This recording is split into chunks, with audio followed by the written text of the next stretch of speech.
Right. So, Kathleen, everyone has some stressors that are happening in their lives. Would it be okay if we talked about some of yours that you're experiencing right now? Absolutely. So, what would you say comes to mind? Are there a few things? Are there just a list that would come to your mind to to discuss today, or just even just brain dump a bit of what are some of the key stressors going on for you right now? Yes, time management and just so many things coming at me without planning, just last minute. Got to run to the hospital to see this person or that person, just not being able to keep my head above water. And that's a lot of stressors, but in one category. Mm-hmm. Right. So time management, but regarding several different things. What are some of the key pieces of the time management? Are there key areas that you're feeling are most important? Maybe um, getting organized and scheduling stuff so that I can schedule time for myself. Okay. So getting organized, scheduling, and time for yourself. From the, what would you say are things that have been interrupting or making it hard to schedule time for yourself or to organize? That I can't say no. Not saying no. Okay. So boundaries and No. not being able to say no. So that's a little bit different in a way. So you have time management that you're thinking about, organization, also boundaries. True. If one of those are rising to the surface, or maybe the foundation, what would you say is maybe the first place to begin?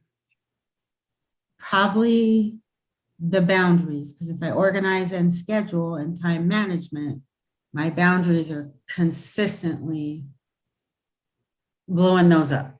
So Mm-hmm. maybe boundaries, yeah. Sure. Mm-hmm.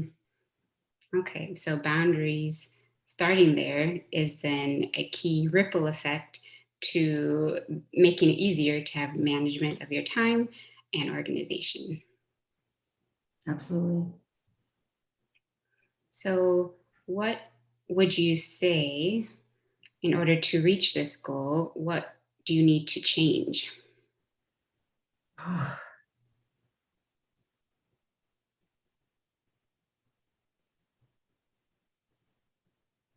don't know how to change. It's something I'm totally working on.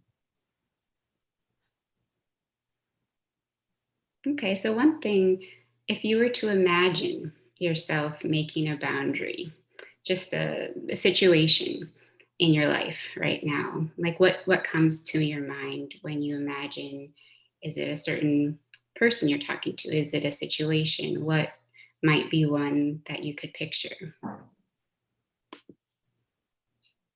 Well, I think it's, you know, people in crisis that aren't even on my plate, that when I'm asked, I feel, or I don't feel, I just jump in to help. I just say yes. Why do I say yes? That is the question. Is it, there's something that's feeding that? Is it people pleasing?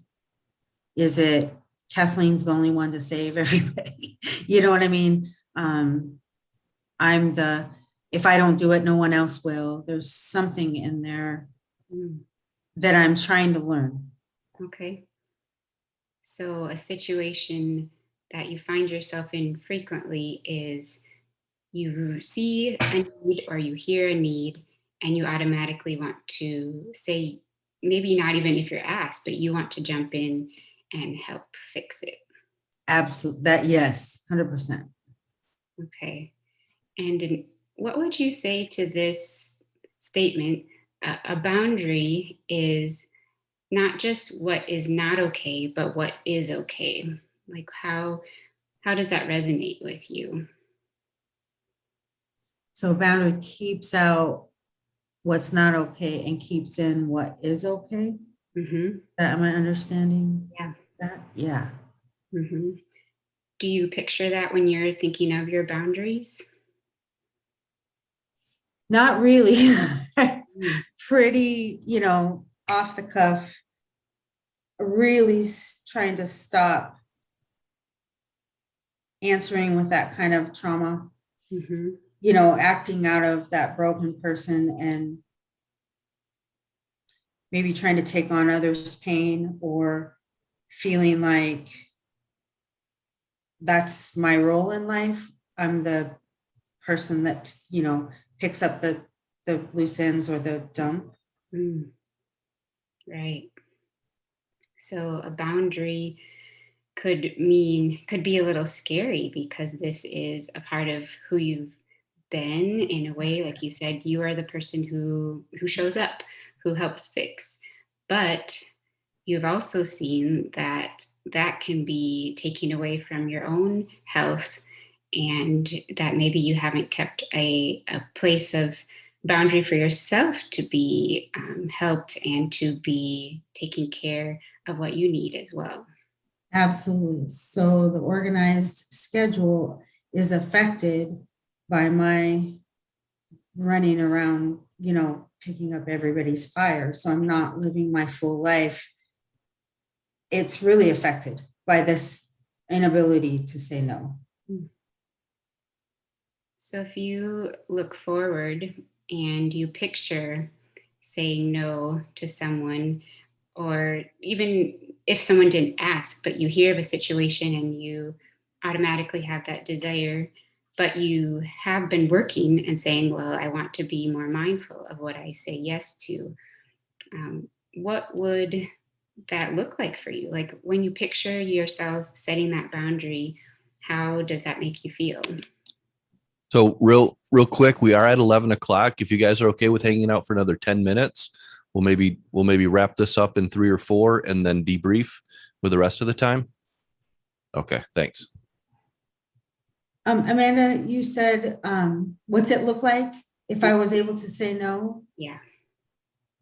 Like that I could live my full life. Like I could be everything that I want to be as a child of God, as a, friend and employee. I could be. So, And yeah. So you feel that by setting some boundaries, you actually could be more generous because yes, you're able to give because you have some of that energy and not just continually being drained. yes, I love that. Yes. That's great. Yes. So when you see practical steps to get there, you've been envisioning, you see you have the desire to move forward to that. You see the positive outcomes that could be. But then there's the how do you get there? What are specific things that you could see helping you to move in that direction? I just have this visual of stop, drop, and roll. That sounds so stupid, but okay, someone texts or someone asks something, or something's not, been covered and I'm running out for that to stop and just drop to my knees and just roll it over in my mind for a second before I'm, halfway down the block and committing something and then extra tired and thinking I got to stay here because I started and, but maybe just a very intentional flag that comes up right away when something comes my way that way. Mm-hmm. That's huge. That is. So a thought of stop, drop, and roll. It is something very catchy. It's like a mantra that you could tell or bring to mind easily that gets you to pause, think about what you really want to do in that situation. And sometimes it could be yes, sometimes it could be no, but it gives you that time to assess, think about what it means, and if you want to say yes or no. I love that. That sounds like a very good next step to start you on this journey. Wow. This was so helpful to me, Amanda. You can send me your bill. It's huge. Really, yeah. Wow. Thank you. You're welcome. It's like, my last name is spelled P. My Venmo account is the. Yeah. All right. So I'm going to take you guys off the spotlight, hopefully. Remove spotlight and remove. Come on now.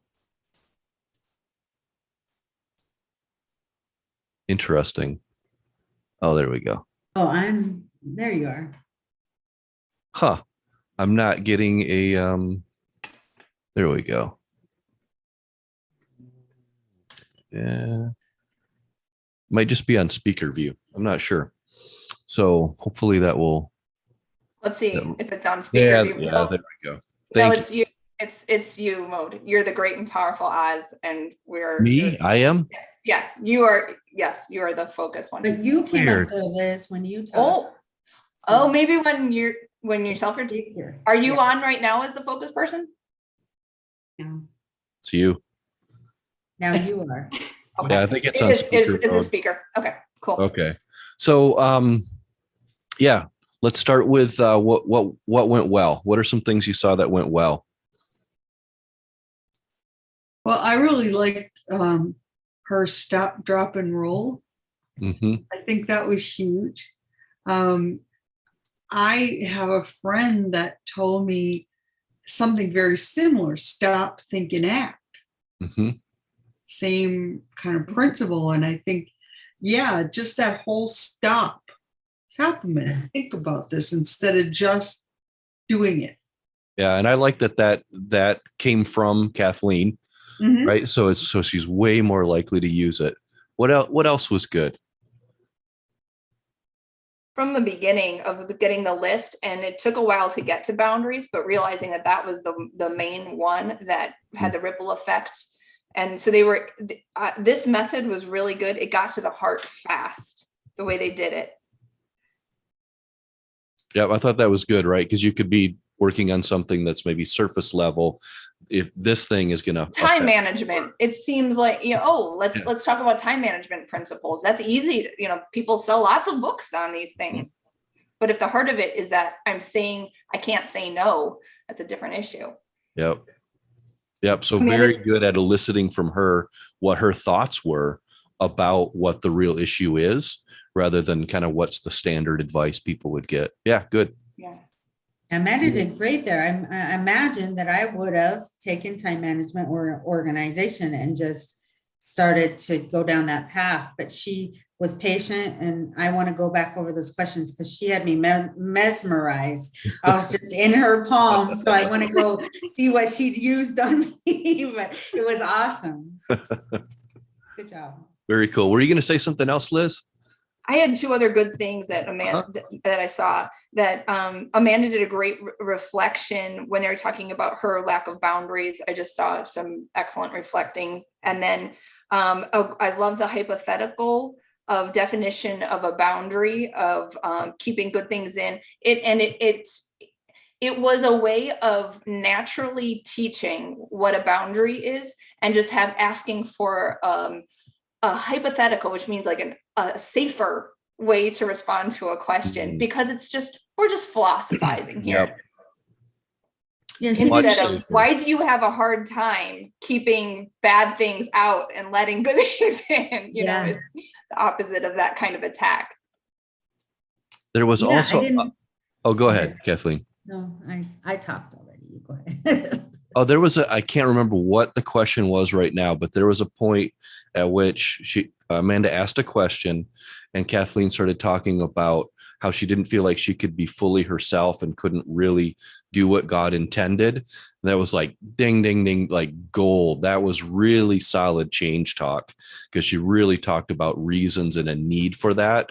And then Amanda came back with, you feel like you can't be generous, was the summary of that, and you could see that just like that summarized it, but it also almost lended a bit of change talk to her, and she accepted it. She was like, yes, like that's not exactly what I said, but that's what I was thinking. Yeah. Well, I remember that whole conversation in the positive instead of in the negative form of that because I thought this came after Amanda saying, can you imagine what setting healthy boundaries would look like? And Kathleen took a breath. Yeah. It was a beautiful moment. And then she talked about, I would truly be able to live the life that God wants me to lead. And then Amanda said, and you'd be able to be more generous with that. Yeah. Instead of telling a server, the servant's heart, say, no, this is a way to say no to people. It's like, no, we're helping you feel good about that. Yes, you can say. It was a great reframe. Yeah. I think that minute and a half or whatever it was just a watershed moment. Very, very well handled. And it really got her to express her change talk. And then that little bit of Lent talk or reframe or whatever that was, just it made sense to Kathleen, rather than saying you're depriving yourself of something. You actually get to be more generous by doing this. Yeah. Cool. How about any areas of improvement for Amanda?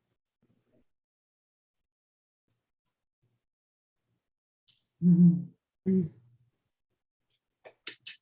I think in this situation with Kathleen and also Amanda working with me, I think both of us feel like we have a path forward and that she facilitated that. Yep. You think so, Kathleen? Absolutely. Yeah, I just really can't. I'm gonna have to like reprocess this. I can't believe this just happened. So the negative is that I see that Amanda did this so well that it can feel intimidating, like this is the only right way to do it. And the truth of the matter is you can stumble through and do a lot worse and still help people. So Yeah, absolutely. Absolutely. I hope that it's not intimidating to people and they see it's something that can happen. I would say I felt like there was some like it was like a roulette wheel that was going around for a minute when we hit that question where we got gold. It was like, oh, okay, that was it right there. And then the other thing I would just say with the quote that you gave, ask. Mm-hmm. You didn't ask. So I would, just like, hey, can I share a thought with you? Yeah. Just What to was be the quote? consistent with MI. But it was about what was that that? keeps good things in and bad things out. Okay. So using elicit, provide, elicit of saying, Okay. hey, there's something I heard about boundaries. Would you like me to share with you? Is that how you? Yeah, That's all. So I think it worked, right? And it went through. To be more consistent with MI, you would use the elicit, provide, elicit. So, what do you already know about boundaries? Can I share a quote that's been helpful to other people? Yes, you share it. What do you think of that? I did Cool. provide elicit without the first elicit. Yeah. Yeah. Any positives or any other areas for improvement?